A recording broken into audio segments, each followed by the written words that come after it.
Ground news India YouTube channel और Facebook page देखने वाले सारे भाइयों ने परवीन लोहान की राम राम। आज आप फिलहाल भाई गांव खानक महा जो 49 दिन हो गए धरना चालू है न, तो गाँव वाले तो पूछेंगे भाई कोई समस्या का समाधान होया ईब लग या नहीं होया। आज भाई एक बार सारे तब बातचीत करांगे। राम राम भाई साहब। राम राम भाई साहब। जो धरना पे बैठे हो आज कितने के दिन हो गए? भाई धरने पे सबसे पहले तो मैं आपके चैनल जो ग्राउंड न्यूज़ चैनल है उसके सभी दर्शकों को नमस्कार और प्रणाम करना चाहूँगा। और भाई आज धरने पर बैठे 49वां दिन है। तो समाधान होया जो आपने समस्या रखी थी शुरू का दिन में धरना दे रखा लगातार आपने?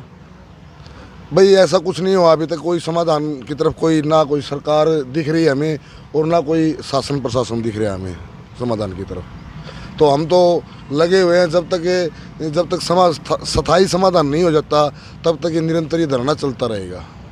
तो ये जिस तरह जो एक बार समस्या बता दो, एक बार एक दो जो मेन थी ज़्यादा, जो नेता मंत्री आए होंगे गाँव में जब इलेक्शन चालू था, किसी ने आश्वासन भी दिया था कि भाई समस्या का हम समाधान कर देंगे। बिल्कुल भाई, एक तो सबसे पहले समस्या है जो बड़े ही दुर्भाग्य की बात है कि इस खान्ने गांव से टैक्स के रूप में सबसे ज़्यादा पैसा जाता है।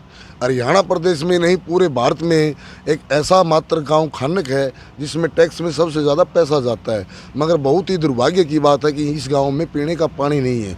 दूसरा, सिंचाई के लिए पानी नहीं है यहाँ, कि हमारे खेतों में इस मतलब बारिश के टाइम में पानी नहीं आया तो जो गर्मी का टाइम होता है जेठ साढ़, उसमें पानी कहाँ से आएगा।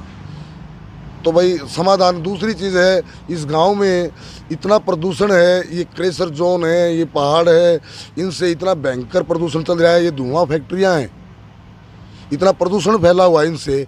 जब कोई किसान पराली जलाता है तो सैटेलाइट के द्वारा उनके घर पे चिन्हित करके चालान भेज दिया जाता है।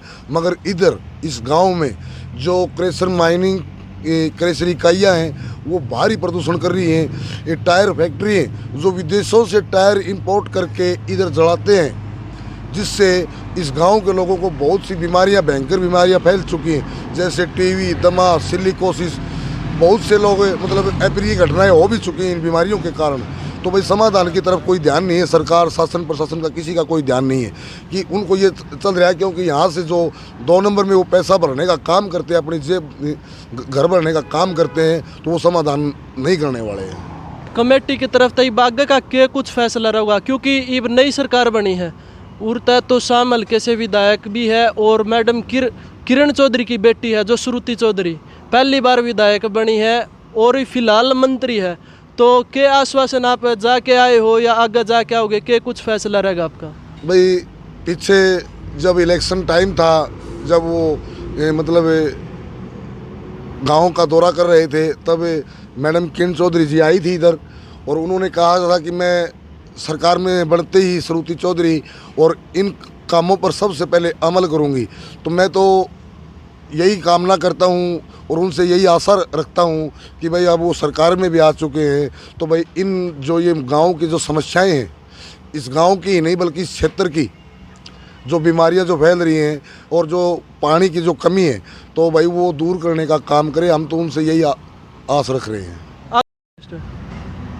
आगे धरना कमेटी का जो फैसला है वो क्या कुछ रहेगा? भाई आगे जो धरना कमेटी का फैसला है वो जैसे कि अब जो हमारे तोशाम हल्के के जो विधायक बनी है श्रुति चौधरी, ये कमेटी और गांव के गणमान्य लोग मिलकर श्रुति चौधरी के पास जाएंगे और इन मुद्दों के बारे में उनको अवगत कराएंगे कि जो ऐसी समस्याएं हैं, जो गंभीर समस्याएं हैं इस गांव के लिए, इस क्षेत्र के लिए, तो उनको भाई हम कहेंगे, उनसे गुजारिश करेंगे कि आप इन पर काम करें ताकि इस गांव के, इस क्षेत्र के लोग एक बढ़िया जीवन यापन कर सकें। तो आगे जैसा कि भाई उन्होंने इस गांव ने श्रुति चौधरी को एक बढ़िया बहुमत से जिताने का काम किया है, तो मैं भी श्रुति चौधरी से एक ऐसी आशा करता हूं कि वो भी इस गांव के प्रति कि भाई एक अच्छा मतलब काम करे ताकि आने वाला टाइम जो है